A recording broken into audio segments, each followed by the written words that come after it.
Good evening, everybody. Welcome to this edition of Just the News, No Noise. My co-host, John Solomon, and editor-in-chief of Just the News. He is out on assignment this week. He's going to be back on Monday, so I am motoring solo for just a few more nights. But just a reminder that we are broadcasting from the Wire to Fish studio. This show, of course, is sponsored by Wire to Fish. It is the official coffee of Just the News, No Noise. So head over to wiretofishcoffee.com and use the code JustNews, and you will get a 10% discount code on all of their coffee and offerings. And let me tell you, their medium roast is fantastic. So go check it out.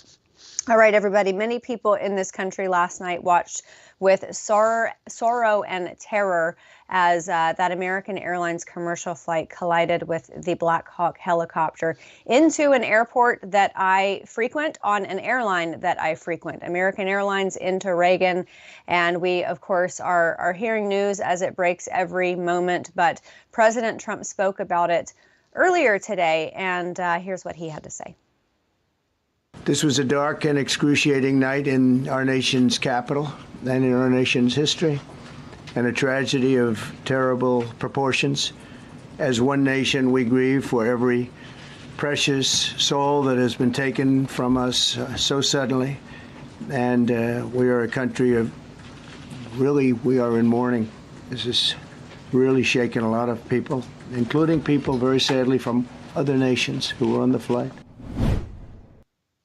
Yeah, I think that President Trump echoed our sentiment. And in that press conference, he also expressed a little bit of anger. And I think that also echoes what a lot of Americans are feeling, because obviously we are still waiting for details to come out.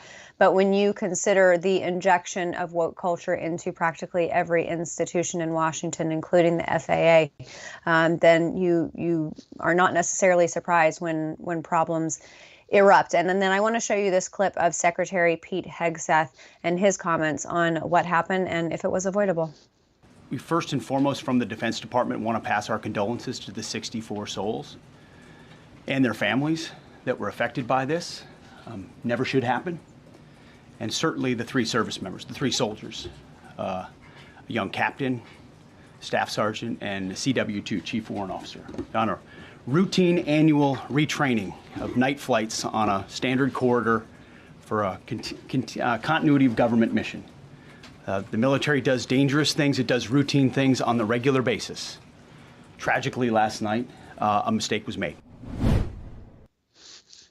Absolutely heartbreaking. And of course, we here at this TV show, as well as Real America's Voice at Large, are praying for the victims and their families, and praying that, you know, by some miracle, that there are some survivors. Of course, we are hearing that that is not the case, but thank goodness our Lord and Savior is in the business of miracles. All right, everybody, on to Senate confirmation hearings. Kash Patel, the nominee for FBI director, was feeling the heat today, and the American people have lost so much confidence in many institutions in Washington, chief among them the FBI. And Kash Patel wants to go in there and increase transparency and increase trust. Here's a statement about that. I'm going to let good cops be cops and put handcuffs on the bad guys and put child molesters in prison and put murderers in prison and make sure CCP fentanyl doesn't kill another one of your constituents. That's track one. Track two, to restore the trust in the FBI. That has degraded, not by my opinion, by the Gallup poll, that only 40% of Americans have trust and faith in the FBI. It is a cataclysmic failure in leadership to get to that point that did not happen over time. And so what the FBI must do while tackling violent crime and protecting Americans' national security and our sovereignty is work with Congress, Republicans and Democrats, to expose any government corruption, provide government accountability through transparency, and get you all the documents that you are the custodians of. The FBI reports to Congress. If I am confirmed as FBI director, I will report to Congress.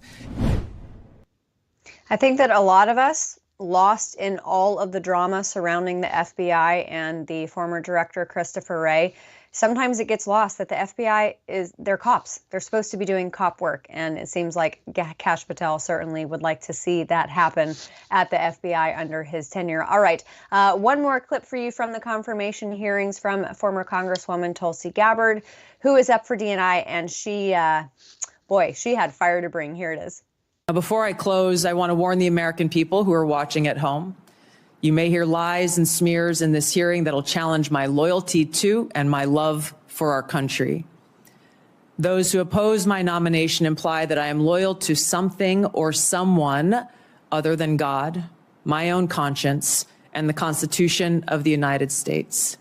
Accusing me of being Trump's puppet, Putin's puppet, Assad's puppet, a guru's puppet, Modi's puppet, not recognizing the absurdity of simultaneously being the puppet of 5 different puppet masters. The same tactic was used against President Trump and failed.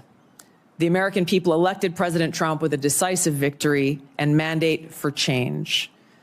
The fact is, what truly unsettles my political opponents is I refuse to be their puppet. Ooh, yep. And I think that's what a lot of people appreciate about her, and also folks like RFK Jr. The fact that you might not agree with them all the time, but they are certainly their own man and woman, and they want to be change makers, and they want to shift the dynamics in Washington, D.C., and I think that Tulsi Gabbard did a great job this morning. All right, everybody, I want to move on to some other topics, and I'm very excited to bring in my first guest of the day, Congressman Randy Weber from the Lone State, the great state of Texas. Sir, thank you so much for being here. Thank you. Glad to be here. Sir, I want to ask you about the conversation and the sentiment among members of Congress surrounding what we saw in horror last night. Obviously, I don't want to throw anything out there that we are just speculating about at this point, but the fact remains is that when you have agencies in Washington, whether it is the FBI, as I was just talking about, or the FAA, it doesn't really matter. When you focus, when you take your eye off the ball, and in this case, it is safety and orchestration and logistics, and you place your eye on something like a lot of these policies that the Biden administration has tried to shove into these institutions, then you are going to have bad situations. And I don't know if that's the case here, but that's kind of the overarching theme, isn't it? It really is. I tell you, Amanda, it's heartbreaking for us to see 67 people lose their lives from one of the agencies, and this is not necessarily just a downer for FAA. Although you saw President Trump this morning or today talk about all the DEI stuff that was in the way they did their hiring processes, and it's not just about the FAA. You can go through a lot of the different agencies, and thank God that President Trump got elected on November the 5th. Americans spoke, because he is in the business of doing away with that and hiring competent, talented people. Despite what their color, race, or religion is, you hire them because they're capable. And you're going to see that, in my opinion, across a lot of the agencies. Yes, sir.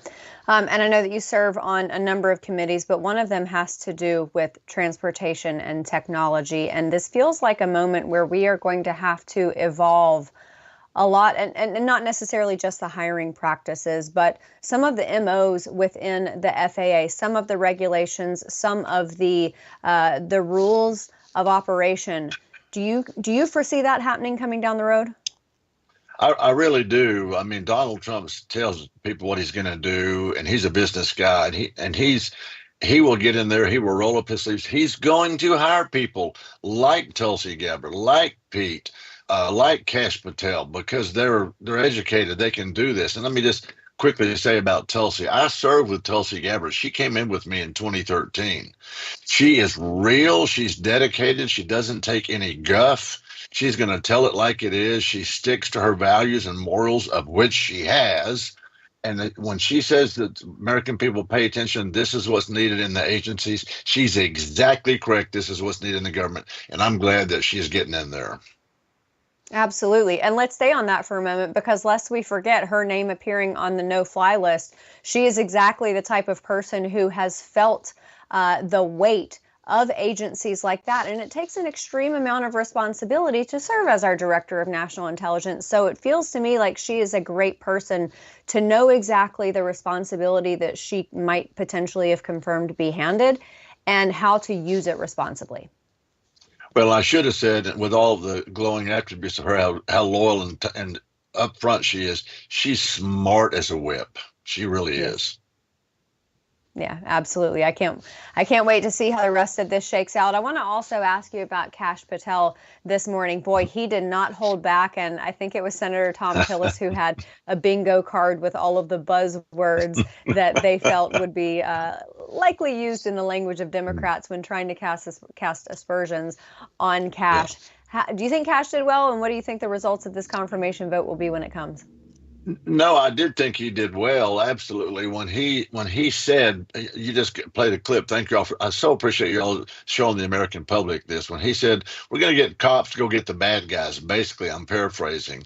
And he literally said, the only thing, I'm quoting now, the only thing that will matter is, if confirmed, is, quote, a de-weaponized, de-politicized system of law enforcement completely devoted to rigorous obedience to the Constitution and a singular standard of justice.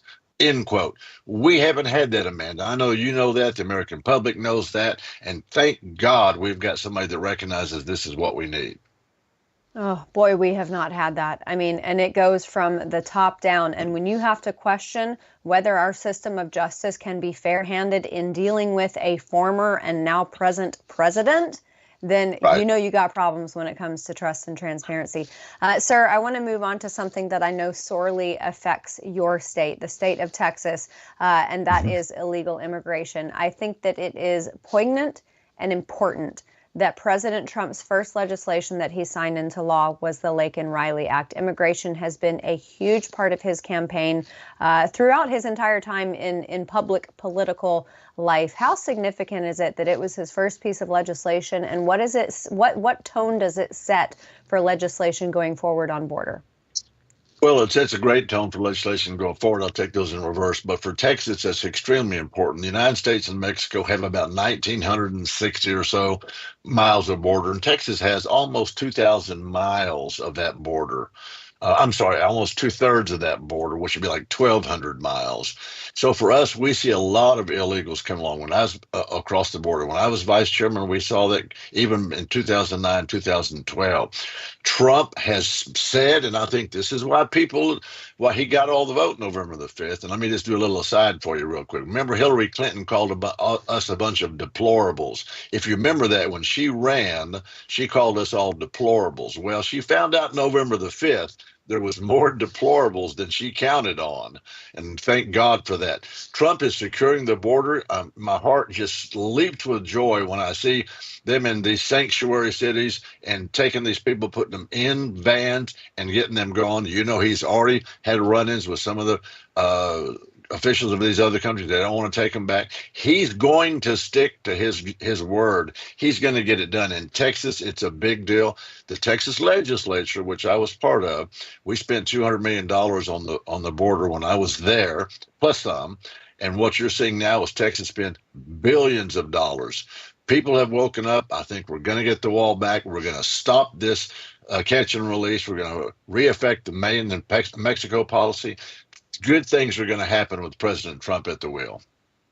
Amen. Sir, before I let you go, President Trump isn't just receiving pushback from countries like Colombia and Mexico and other places that he might be sending these illegals from. He's getting it from within the United States, from cities like Austin, who are sanctuary cities. Are you getting any sense that Austin might soften a little when it comes to their #resist of President Trump? They should have learned their lesson, Amanda. Back during this, defund the police part, they took out, I think, $110 million of their budget for police. The Texas legislature, you gotta love Texas, took a lot of their $100 million away from the state that was going to go to the city of Austin. Well, guess what? The city of Austin reinstated that funding for the police department. You would hope they had learned a lesson that this is about American citizens not being a sanctuary city where people can come here, break their way into this country. They've already broken the law. They can rob, steal, rape, and kill. Really? What's wrong with the legislature, or I should say the city council of Austin? It makes no sense, Amanda. I would like to think that Austin has learned its lesson, but it is a little weird, as they like to call themselves. So, yes, they are. Yes, sir. Congressman Randy Weber, thank you so much for having us, or thank you so much for being here tonight. We appreciate you being here. Thank y'all. We appreciate y'all. Good day. Absolutely, sir. All right, everybody, we're going to take a very quick break, but more on that terrible airplane crash last night in Washington after these messages.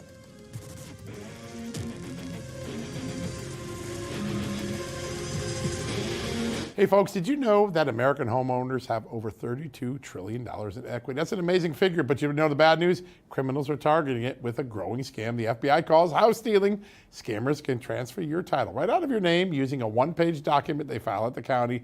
Then they can take out loans against your equity, even sell it behind your back. And the scariest part, you won't find out about it until collection or foreclosure notices start arriving in your mailbox. Now that is something you don't want to have happen, leaving you, of course, when that happens, in a financial and legal nightmare. The best way to protect your equity is with Home Title Lock's exclusive $1 million triple lock protection. This service offers 24/7 monitoring, urgent alerts, and if fraud should occur, the U.S.-based restoration team will spend up to $1 million to fix the fraud and restore your title. So when was the last time you checked on your title? If you're like me, the answer is never. And that's exactly why scammers are counting on you to fail. The good news is for 2025, Home Title Lock is offering you 25% off. And you also get a free title history report when you go to HometitleLock.com and use my promo code JTN25. Now make sure you check out the $1 million triple lock protection details when you get there. One more time, go to HometitleLock.com, use the promo code JTN25.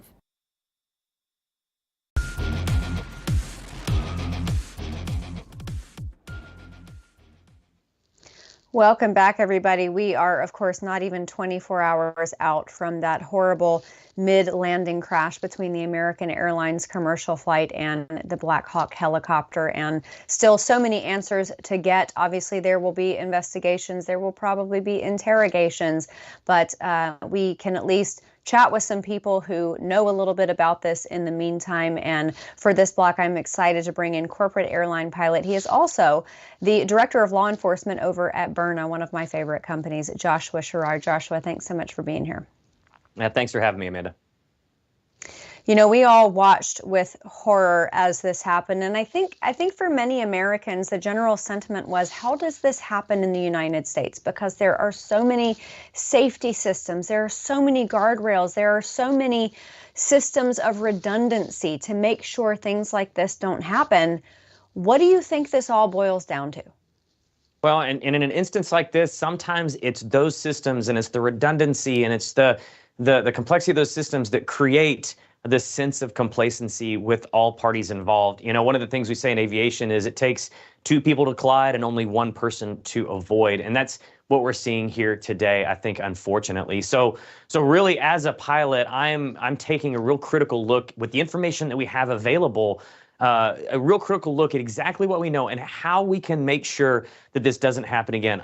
I have a flight tomorrow. I'm putting people on a plane tomorrow who are trusting me with their lives and trusting me to get them from point A to point B safely. So I'm looking at this as what can we take right now? Because we have, at any given moment, we have 5,000 planes in the sky over the U.S. and commercial traffic will continue. So before the NTSB report comes out, we need to take the available data and see exactly what we should be doing to make sure that this doesn't happen again.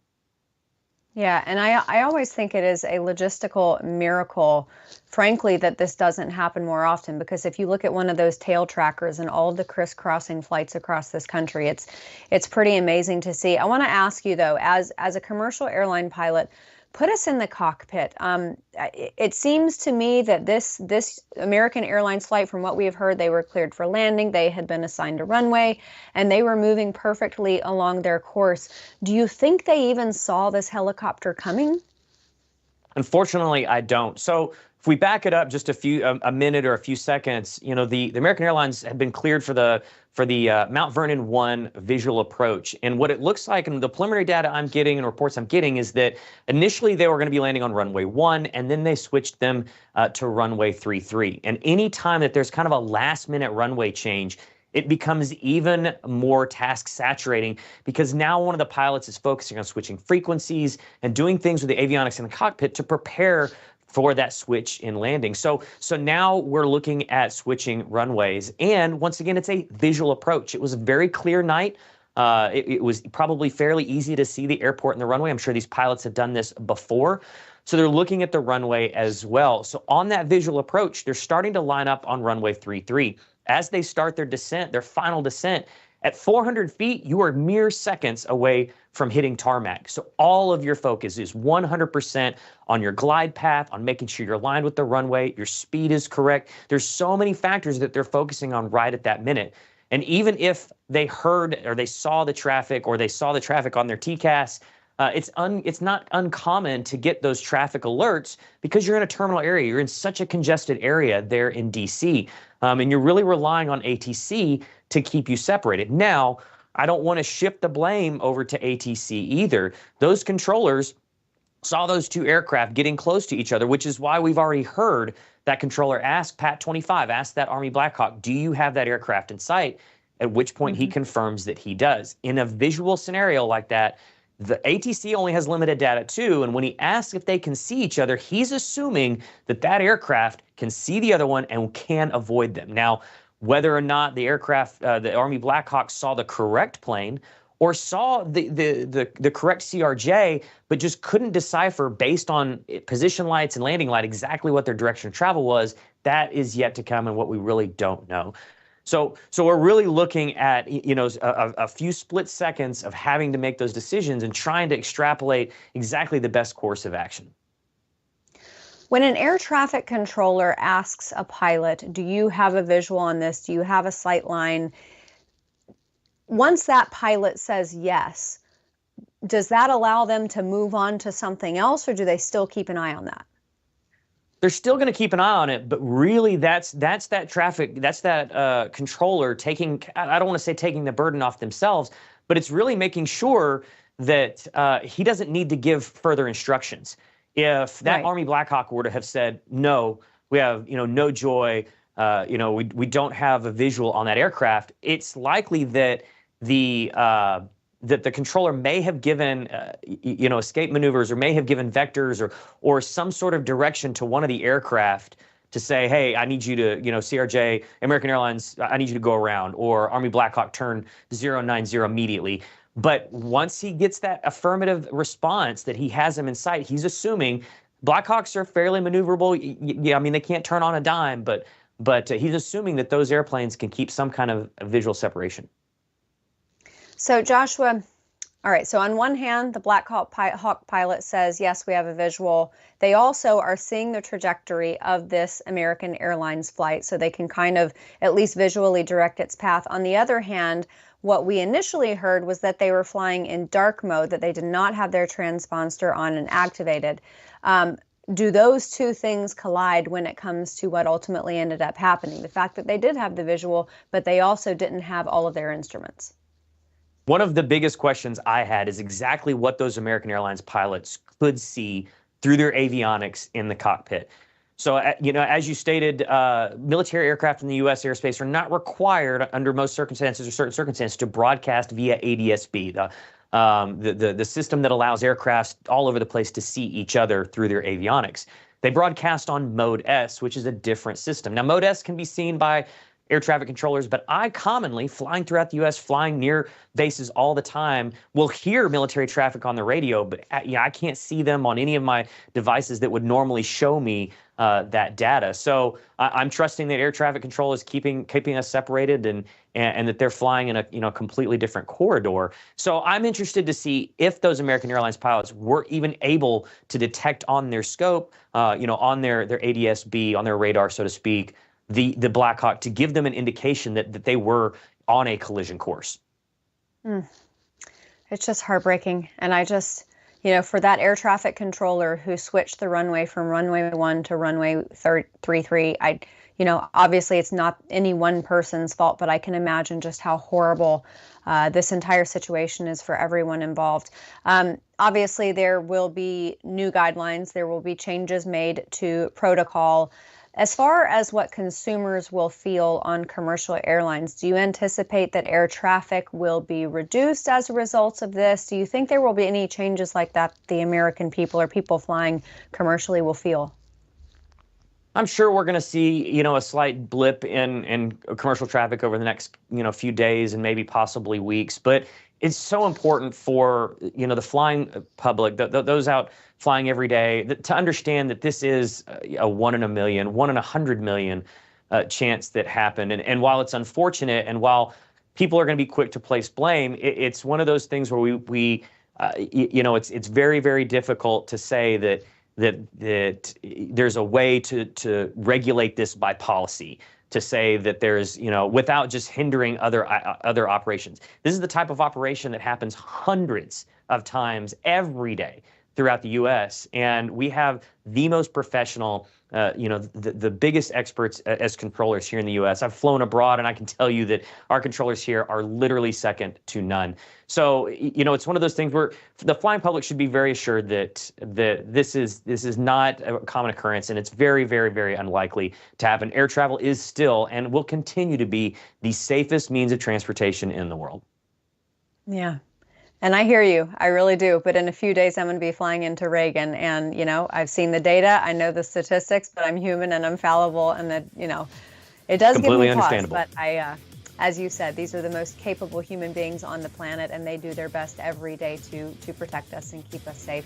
Joshua Shirai, corporate airline pilot, and also, again, one of my favorite companies out there, Byrna. He's the director of law enforcement for them. Thanks so much for joining us, Joshua. All right, everybody, after the break, we're going to break down some more about Kash Patel's testimony upon Capitol Hill today. We'll be right back.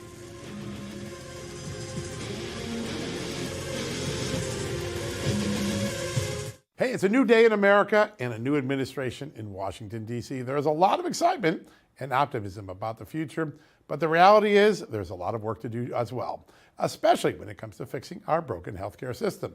The truth is that the forces that are responsible for breaking our healthcare system aren't going to simply go away. The challenges our system faces won't disappear overnight. Now more than ever, you need to be prepared. That's where the Wellness Company comes in. Their doctors are medical professionals that you can trust, and their line of prescription medical kits are the gold standard when it comes to keeping you safe and healthy, as well as your family. Whether it's the medical emergency kit, the contagion kit, the first aid kit, or the travel kit, these prescription kits contain an assortment of life-saving medications and guidebooks to assist in the proper use of these medications. From the flu to strep throat, from COVID to the bird flu, from a trip to the beach to a trip overseas, the Wellness Company has a prescription kit designed to keep you and your family safe. Make America healthy again. Start at home. Do your part and protect the health of you and your family. Go to twc.health/justnews today and order. That's twc.health/justnews and use the promo code JUSTNEWS to save 10% off.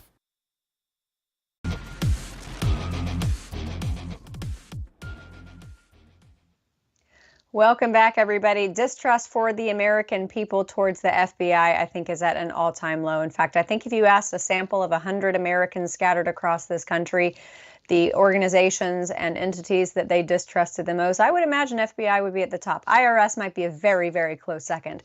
But the FBI was the source of conversation this morning as President Trump's nominee for director of the FBI, Kash Patel, answered questions from senators on Capitol Hill. So joining me now to talk about that is retired FBI Executive Assistant Director and the author of the book, Wanted, the FBI I Once Knew, Chris Paiota. Chris, great to see you again. Thanks for being here.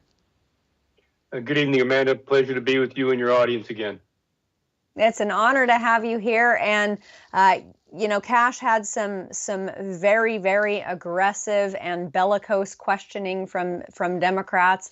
But he, in a very diplomatic way, seemed to me, he gave it right back to him. What are your thoughts? No, I think he did a great job today. And those confirmation hearings are a tough format. He didn't take any of the bait. He didn't walk into any of the bear traps that they had set for him. And I think he kept his composure. He was professional, and he did a good job. Yeah, and I was trying to find on my phone this bingo card that Tom Tillis put together regarding all of the topics that they anticipated Democrats would bring up this bait, including things like January 6th and Carter Page and Russian collusion and things like that. When it comes to those issues, things that I think by and large the American people have long since moved on from, especially January 6th, do you think that Democrats scored any points with their own voters? I think they had the same pet projects, so to speak, with the voters. One of the surprise things I thought I didn't anticipate was the January 6th choir discussion that kept coming up. I didn't anticipate that one. I thought we'd hear a lot about January 6th. And I thought we'd hear a good amount about, Kash Patel's former, business dealings, as well as his appearances in social media.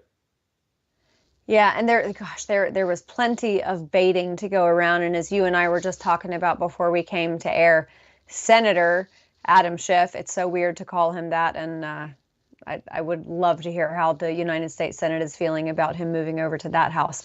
But his baiting of Kash Patel saying, turn around and look at these officers, of course, Capitol Police officers who were serving on January 6th. And Kash said, I'm not talking to them. I'm talking to you and you're talking to me.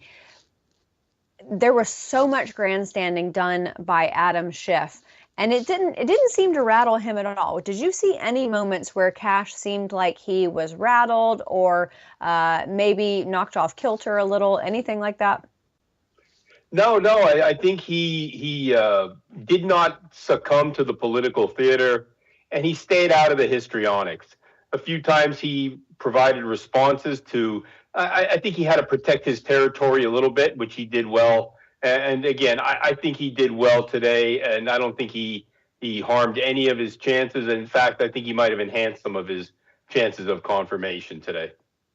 I think so too, because I think that there are people who look on at this and, maybe they're Democrats, maybe they're people who didn't vote this time around, or they're independents, or maybe even they are Republicans who were just skeptical about him because they viewed him formerly as kind of a firebrand type person. But he laid out policies and he laid out change and he laid out a mission for the FBI.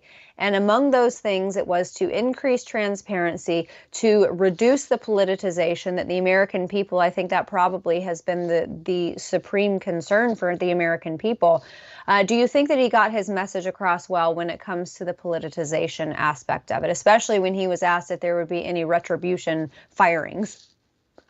No, I think he made it very clear that he's going to run things on the straight and narrow. And he's going to bring the FBI back to its core mission set, which is combating national security threats and crime problems.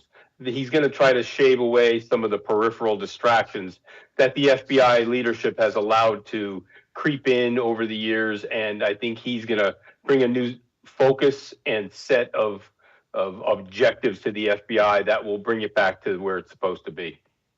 Yeah.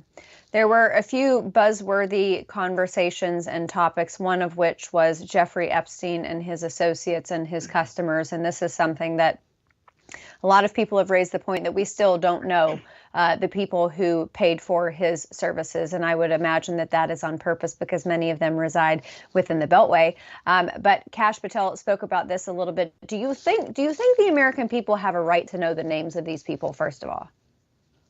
I think the American people have a right to know when the law has been broken. So if these people broke the law, then the American people have a right to know. I think Kash Patel intends to take a good, hard look at this situation. And I think he, in his heart, wants to disseminate as much information as he can to the American people. And I think that's as much as we can ask of him right now until he's confirmed. If Kash Patel is confirmed as director, do you anticipate that there will be a windfall of retirements before he gets in there and actually sets up his office?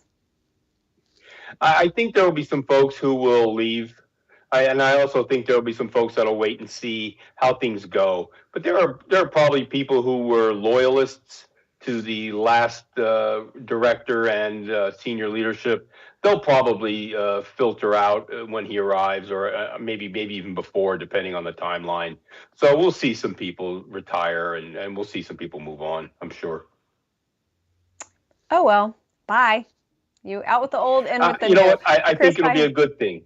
I think it'll be a good thing for the FBI, Amanda. Chris Pajota, always a pleasure having you here. We appreciate your service to our country and to that organization. We'll have you back on again very soon. Thank you, ma'am. Have a good night. Same to you, sir. All right, everybody, we're going to take a quick break, but next we're going to talk about crime in America. Plenty to talk about there. We'll be right back.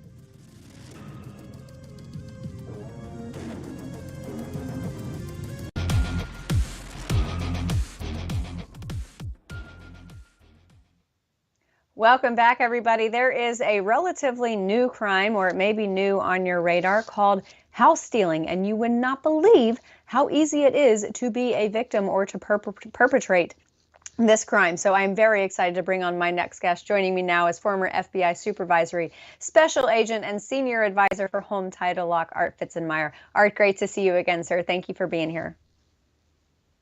It's always nice to be here, so I'm happy to have the opportunity. Thank you, sir. All right, so you and I have had these conversations about this crime in the past, and it is unbelievably easy. Explain to our audience just how easy it is.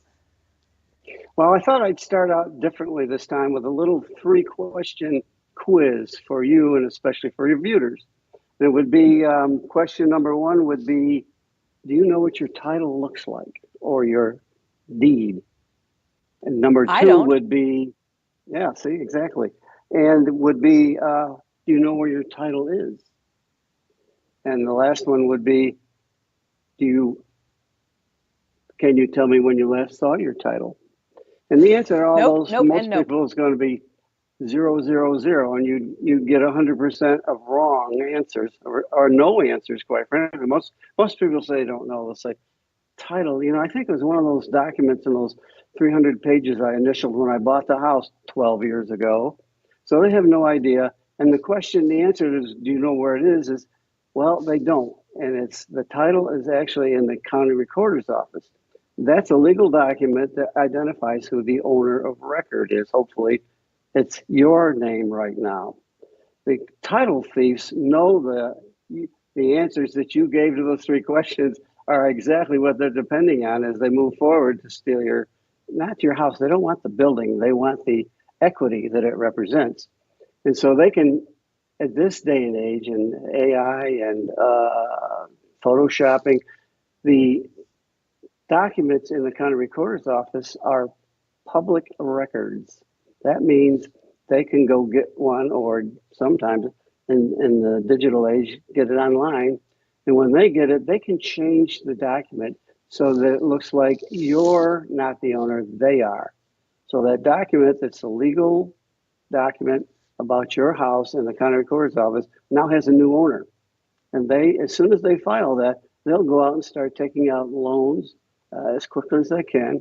And once the loan is funded, it's offshore before the ink gets dry, quite frankly. And they're going to be someplace, white sandy beaches and drinks with umbrellas in them. And you're going to be answering the door and finding out some guy actually tacking a sign up on it telling you that they're going to sell your house at an auction. What happens is, if you don't find out about it right away, which is what we do at Home Title, like make sure of that, you will end up in about 60 to 90 days, or maybe a little longer, having somebody knock on your door and say, look, you haven't been paying on this loan, so we're going to go to court and get an order from the judge to sell your house and get our money back. That's called foreclosure, and it's a pretty ugly set of facts. So at that point, you've got to have an attorney. It's a civil case, so those take 2 years before you see a judge, if you're lucky. And then you got to prevail with the judge saying, yeah, it's your house. And that's good. You might get it back, but it's going to cost you $50,000 or $40,000 in legal fees to get through that 2-year period. And so the only way to really be safe is you got to stop that transaction before it funds. And that's what we do at Home Title, quite frankly. I have to say I'm passionate about this. I've been doing this with the company almost my 9th year now. People just have no idea the financial, legal, and emotional nightmare that will hit them if this loan funds and they haven't had a chance to stop it. And at Home Title Lock, we have a very robust software package. I mean, we made it. It cost us a lot of money to put this together. And it monitors the title of our subscribers in a national database. We aren't running around to 3,400 county recorder's offices. We have it all in a national database. And our title monitoring software will notify you, the subscriber, if anything disturbs that title. It'll send you an email with a copy of the offending document, and it will tell you that if you don't recognize that document, you need to call us right away. And you better, because we can step in at that point and we'll start advising you exactly what needs to be done to ensure that you stop that before the funding takes place. that means you're safe. I mean, you may have some paperwork to push through and all that stuff, but you're not going to be spending $50,000 on an attorney to get the title back in your name. We'll keep it in your name, and we will take it all the way to the end with you on your little trip down memory lane about your house. Then, actually, when they sign up, when you decide you're going to go with Home Title Lock, when you sign up, we send you a copy of your title and a history of title. So those are nice documents to have around anyway. And then when you get them, you look at them, and I come back in a couple of weeks with this little quiz, you'll pass. And not only that, you'll sleep better at night. I mean, it's a big deal. These guys will take this money and be gone so fast.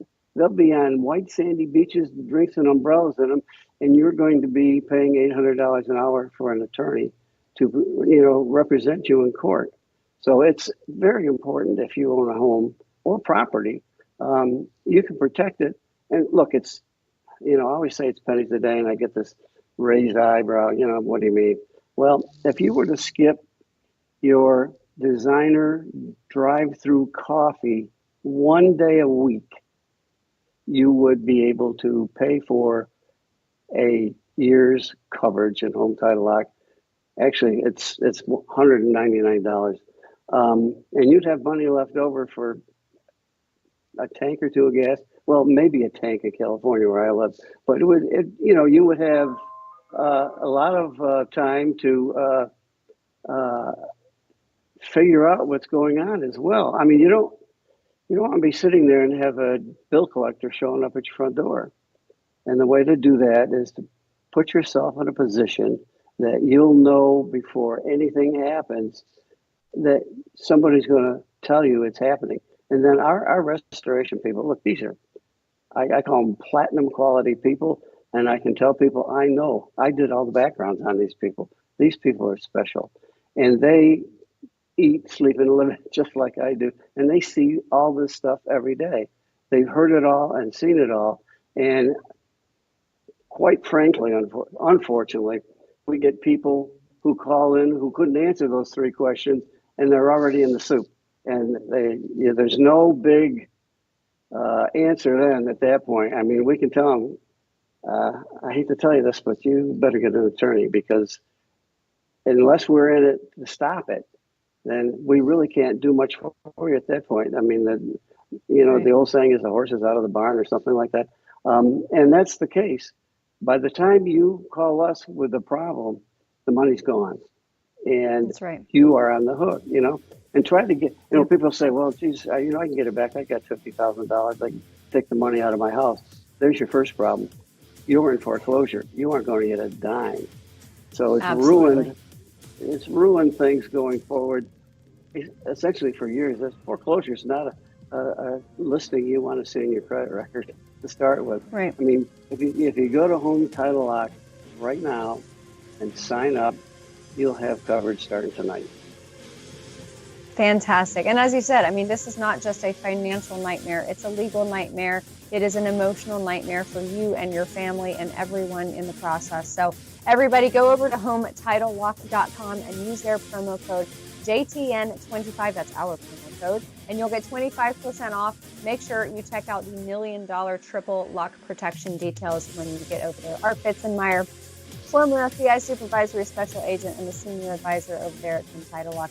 Good to see you, sir. We'll have you back on soon, and we're going to take a break. And next, we're going to talk about China's DeepSeek AI. Got the tech world shaking in their boots. Is that fair? Is that warranted? We'll talk about that after this.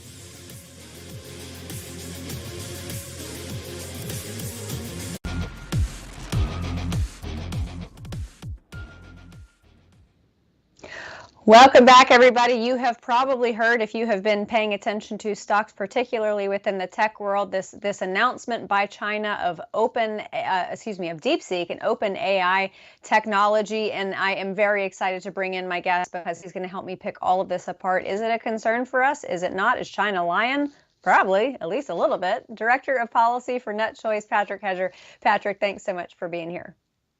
Thank you for having me. All right, so this is an open AI technology, which, as I understand it, which, by the way, my understanding of this is very little, China claims that it was very, very easy to build, that it was cheap to build, and that it's way better than ours. And of course, I am reducing that greatly, but due to my lay knowledge of all of this. Tell us about it. Is it a concern? Is China telling the truth? Yeah, I think your introduction was pretty good. You got pretty close to what the assessment is here. It is an open source AI system, so we're able to independently test it, and it is a very powerful model. It's a very good model. But you're exactly right to be a little bit skeptical because of where it comes from. It's China, and China is notorious for lying about things like this or exaggerating things. We can tell by satellite data, for example, that China grossly exaggerates their gross domestic product every year, the size of their economy. So definitely take a large grain of salt to how China got here. But the fact of the matter is they're still here. So it is a wake-up call.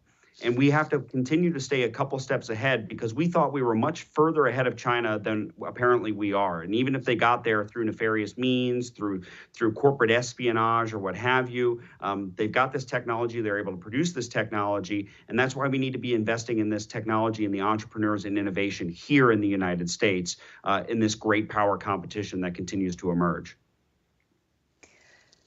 So when it comes to utilizing DeepSeek for Americans, I would think that because it's a Chinese company, there are inherent concerns. But I just saw a recent news blurb from Bloomberg that DoD employees had connected their computers to Chinese servers so that they could access DeepSeek. And then I think it took like 48 hours for DoD to shut down that connection. Is there a concern for Americans who want to use this? Should we only be using any AI technology that we, and I use this term relatively, that we trust in the United States?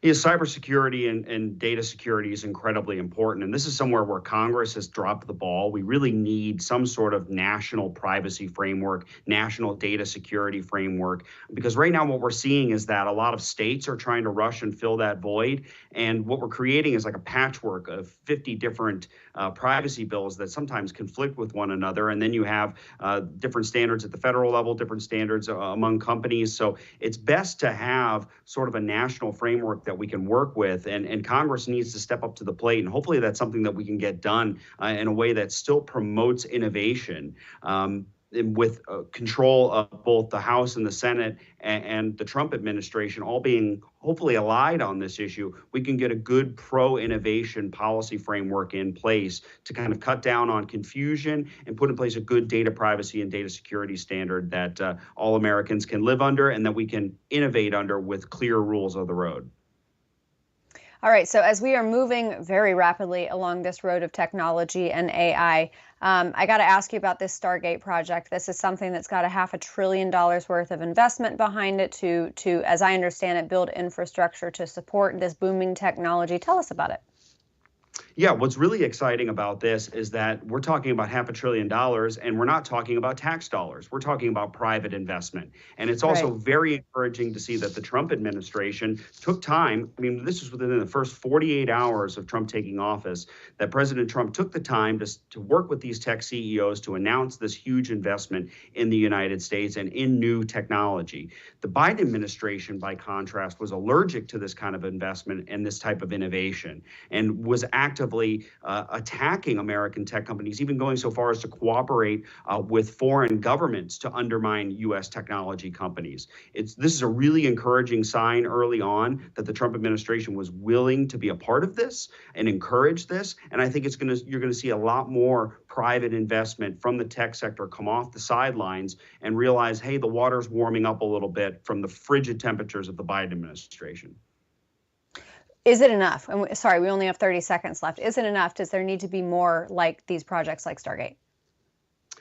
What the Trump administration could do to produce more projects and investment like this is call off the antitrust dogs that the Biden administration sicked on all of America's largest technology companies. Look, I understand that the companies haven't been perfect, but they are American companies, and they do have the means to keep us ahead of China going forward. So we shouldn't be trying to essentially shoot ourselves in the foot by attacking our own companies. There's plenty of other people around the world that want to do that. Isn't that the truth? Comparably, they're not our enemy. Patrick Hedger, Director of Policy for NetChoice. Thank you so much for joining me tonight. I'd love to get an update from you in the coming months about this as well. So we'll see you soon. Thank you. All right, everybody, that's going to wrap it up for me tonight here on Just the News No Noise. I will be back tomorrow night, and then John will be back with me, of course, regularly scheduled on Monday right here at 6 p.m. Eastern on Real America's Voice. Grant Stinchfield is going to